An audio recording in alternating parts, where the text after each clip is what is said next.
Most games are disposable. You finish them, you feel satisfied, maybe mildly hollow, you move on with your life like a functioning human being. Expedition 33 did not afford me that luxury. Yes, I already reviewed it, and at the time I thought I was done, but I wasn't. I'd barely scratched the side content, the DLC didn't exist yet, and I hadn't fully processed the philosophical landmines this game casually drops in your lap. Since then, more playtime, more context, more awards, more controversy, and enough reflection to realize that some of my original takes were missing vital information. So this video is a correction, a deeper dive.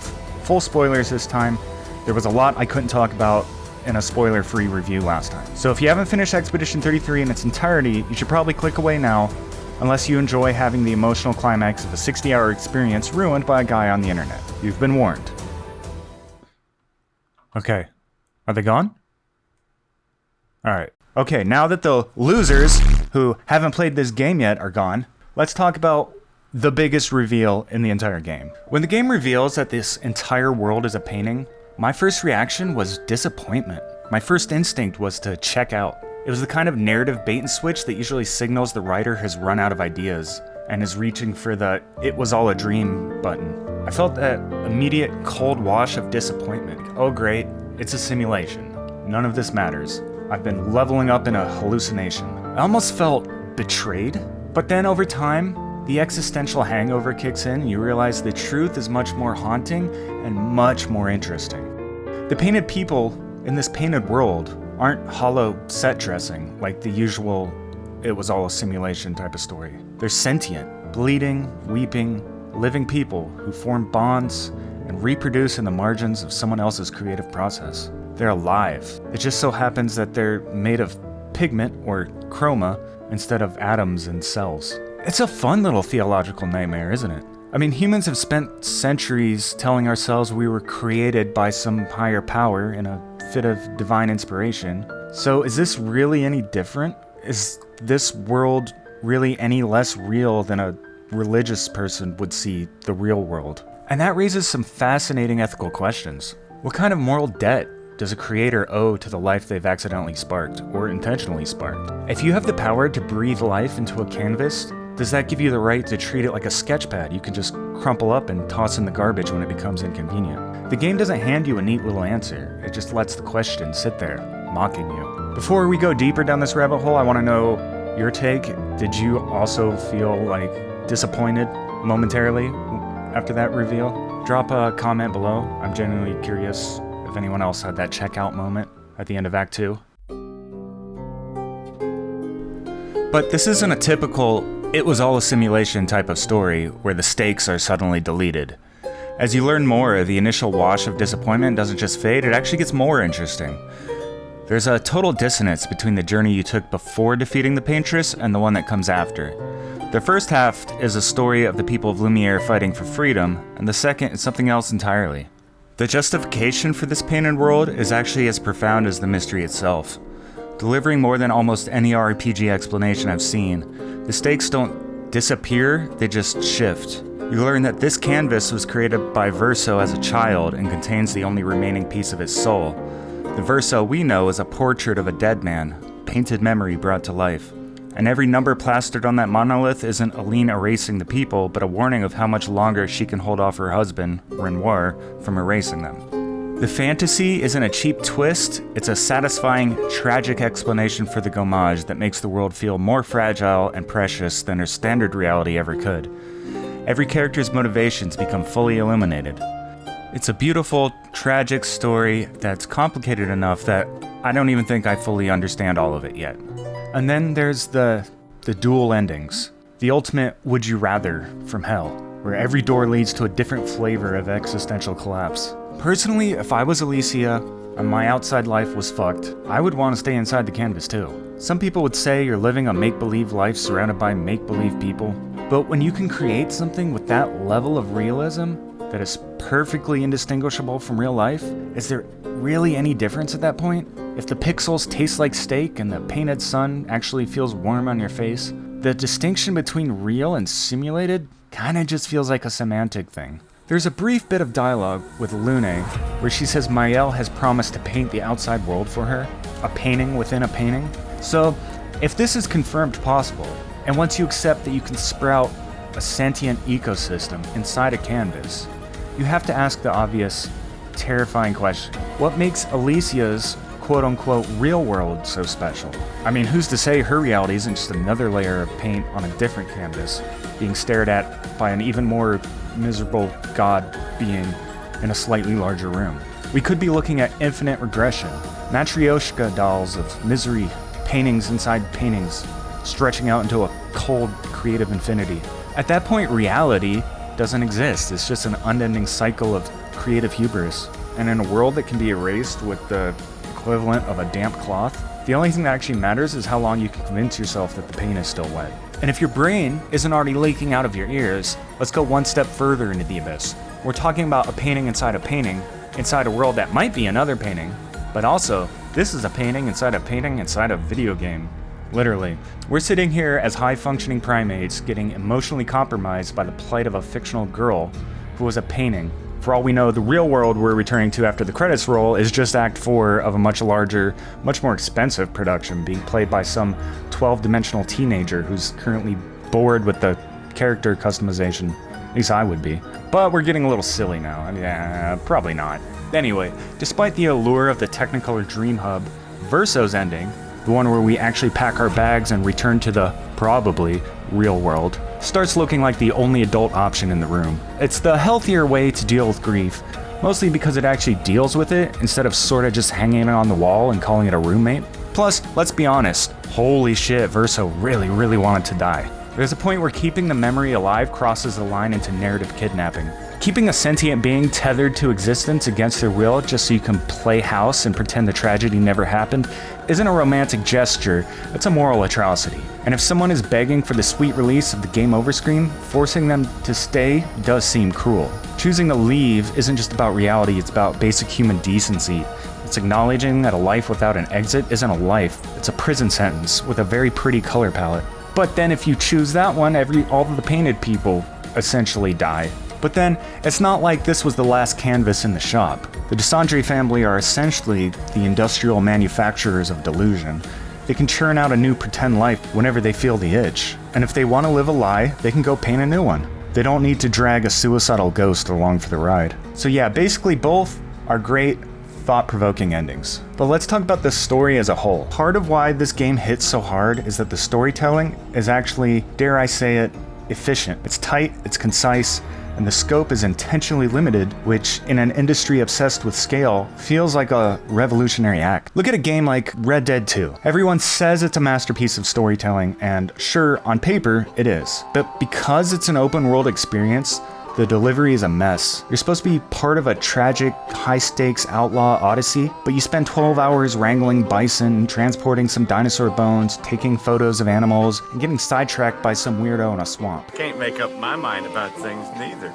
It's good for world building, yes, and some of the side quests are fun, but by the time you get back to the actual plot, you've forgotten why you were running from the law in the first place. The sheer amount of content is actively sabotaging the storytelling. Expedition 33 avoids that trap, and understands that more isn't always better. Sometimes more is just bloat. If you added 50 hours of unrelated side quests to the middle of this game, the delivery wouldn't just stumble, it would collapse. You'd lose that focused, cinematic pressure that makes the reveals actually land.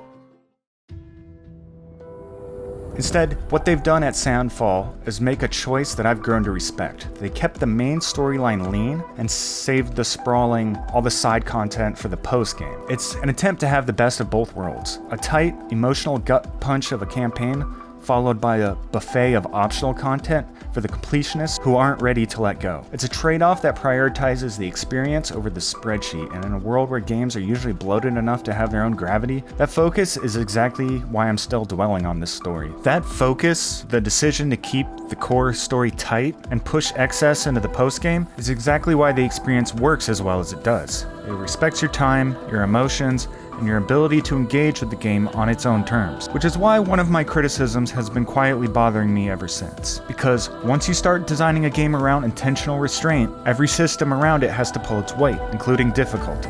And as I said in the last video, the difficulty curve in the mid to late game takes a bit of a nap. Now, as several of you have pointed out in the comments, with the subtle grace of a sledgehammer, you can self-impose handicaps limiting your own damage or giving additional health to enemies. I don't find that to be an acceptable solution. It's like playing a game of poker where you're allowed to decide how much the cards are worth when you've already got them in your hand. Once you start messing with the knobs to fix the balance, you're just one frustrating encounter away from sliding it back down again whenever something gets a little bit too difficult. I don't want to be the game's DJ. I want to pick a difficulty, stick to it, and live with the consequences. I think the issue I encountered is that if you do anything but beeline it between main quest objectives, you very easily end up over-leveled. I think a better solution would be if you just gained XP like 25% more slowly towards the end of the game. But also bear in mind, when I said that, I had just beaten Renoir and seen the end credits. I hadn't been to the Endless Tower. I had not yet fought Simon. The challenge I was looking for was just around the corner. I called the game too easy right before it decided to systematically dismantle my ego. I also said this. Early on, the game gives you the impression that you'll need to master character builds and Twitch perfect parries to survive. In reality, you can pretty much coast by either one. In hindsight, that's true for the main questline, but for the post-game content, coasting is a one-way ticket to a quick, humiliating death. In the late-game side threads, parrying isn't just a suggestion, it's a survival requirement. And your build, if it isn't surgically optimized, the game won't just defeat you, it'll mock you. Despite the game offering a respec system, I never once felt compelled to use it. And I just sprinkled attribute points around, whatever seemed good at the time, and it really didn't matter. Yeah, that lasted about half hour in the Endless Tower. I have since respec'd every single character with the desperate intensity of a man trying to defuse a bomb. You can't sprinkle your way through the endgame, you have to specialize or you die. Late game skills aren't inherently that much better than early game ones, thanks to AP cost and how the damage scales with level, even on the early game skills. That's true for a time. I thought I was being economical by sticking to a mix of the low-cost basics with just 1 or 2 9 AP cost skills. But eventually your AP generation accelerates to the point where those high-cost, world-ending skills aren't just viable, they're your primary vocabulary. They aren't expensive if you've actually built the machine to sustain them. Turns out the game deep end is actually deep. I just hadn't taken my floaties off yet. And honestly, I get why they did it this way. It's a design choice rooted in a rare bit of developer mercy. The reality is that a huge chunk of the player base will never see the bottom of the Endless Tower, let alone survive an encounter with Simon. The developers clearly didn't want to gatekeep their own narrative behind a wall of sweat and frame-perfect parries. They wanted people to actually reach the credits without having to develop a twitchy eye and a permanent grudge against their controller. They made the main path a curated experience, ensuring that the story, that beautiful, miserable painting we've been talking about, is accessible to more than just the mechanical elites. It's the best of both worlds compromise. The main quest is the exhibition for the casual viewer, while the post-game is the brutal, unforgiving masterclass for anyone who wants to see just how far the paint can really smear. And yet, the mechanics of this game are so exploitable. I'd argue maybe a little too exploitable, in fact. Take my battle with Clea, for example. Her healing meant I wasn't making any headway. She could recover 500k health per turn. At best, I'd get her down to about halfway with a combo of moves, start setting up my next combo, and by the time I was ready to strike again, she was almost fully healed. I must have sat there for an hour. She couldn't kill me, I couldn't kill her. Stalemate. Eventually I let her kill me so I could redo my build. I grabbed Mael for high single target damage, CL for buffs, and Lune for support. Spent some time leveling the gradient bar to 3, had CL cast Fortune's Fury for double damage on Mael, made sure Clea was marked, then had Mael cast Gommage while in Virtuose stance, and just like that, one shot. Gone. She wasn't just defeated, she was deleted in a single hit. It's a moment of pure, instant gratification, followed by an immediately cold, nagging sense of disappointment. I love when a game makes me redo a build in order to face a specific boss. But then there's also something deeply conflicting about realizing that the game is this breakable. I've ended up with a Verso build that basically allows me to play the game on creative mode. I'm pulling off like practically infinite free aim shots, starting every turn with full AP and health, all while stacking status effects like burn, slow, rush, like I'm checking off a grocery list of misery, which was satisfying to figure out. It felt cool, like I'd outsmarted the developers, but actually using it, it feels like you've brought a flamethrower to a fencing match. You find yourself staring at the screen thinking, this shouldn't be allowed, should it? Am I cheating? But I guess that's what those self-imposed handicap options are there for. And then there's the AI scandal. Look, I loathe generative AI art. I think it's genuinely making the world a worse place. It's a parasitic mimic, a soul-sucking algorithm that strips the craft out of creative and leaves us with a pile of lukewarm, silicone-flavored slop. I'd usually be the first person holding the torch at the digital witch trial, but the Expedition 33 quote-unquote scandal is where I draw the line at common sense. The developers used it as a placeholder, a digital post-it note for things they hadn't finished yet. It didn't replace a single human artist. It was a glorified stunt double that was meant to be deleted before the curtain went up. Treating a minor QA slip-up where a couple of AI textures were accidentally left in like it's a high crime against humanity is just performative exhaustion. And honestly, when it's just a texture, even if they'd left it in intentionally, I don't have a huge problem with that. I could totally see, hand drawing a character and then he's standing behind a brick wall or in front of a brick wall or something and then just using an AI to fill the texture of the brick wall because that's not the focus of the picture that I made. And we're talking about a brand new technology at the time. Brand new technology that a small team poked with a stick back in 2022 to see if they could save them 5 minutes of drudge work on just a placeholder asset. They tried it, didn't like it, and vowed never to touch the stuff again. So what more do you want? The team created a gorgeous, human-driven epic, and the use of a single AI texture cannot take that away from them, even if it had intentionally been left in the final game. I don't know, in some ways I can understand the outrage, but in others, I think we gotta use a little nuance, guys. But anyway. As my perspective on this game has shifted, so has the final tally. If you'd asked me 10 hours into the game, I would have said, yeah, it's pretty good. It's like an 8 out of 10. If you'd asked me 2 months ago, I would have said it's a 9 out of 10. A genuine masterpiece and easily the best thing I've touched since Baldur's Gate 3. But now, I think I'd like it more than Baldur's Gate 3. The combat system is so much more fun. So at this point, I'm forced to upgrade it to like a 9.9 out of 10. Like, I can never give anything a perfect 10 because there will always be something I can find to nitpick, but 9.99, I guess. I might even be compelled to call this the best storyline I've ever experienced in a game, simply because it refuses to leave me alone. Most games stay on the screen, this one follows you into your dreams. Its strength lies in its restraint.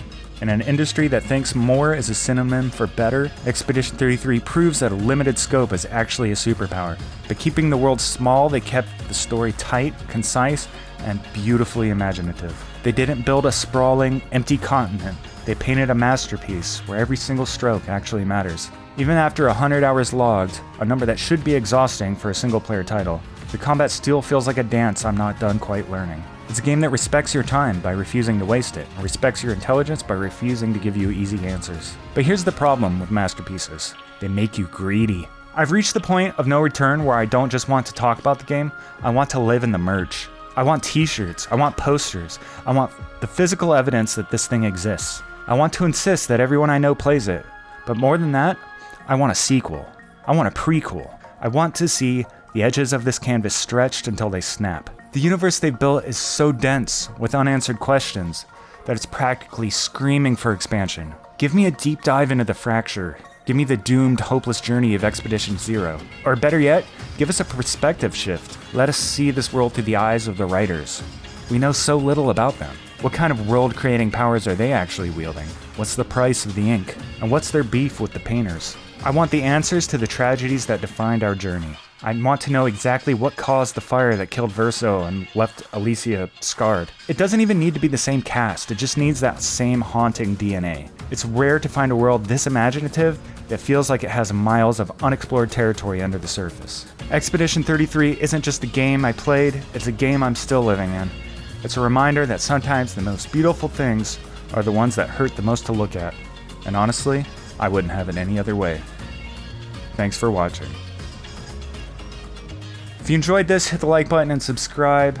I haven't been able to get anybody I know in real life to play this game, so I don't have anybody to talk to about it, either because they're afraid of turn-based combat, or they're afraid that it's Souls-like and going to be difficult, or they're just not into narrative, story-based games. So I guess I'm just going to keep making videos about it for the time being. So just subscribe if you're interested to see more of it. And go watch the review I made right after I finished playing the game.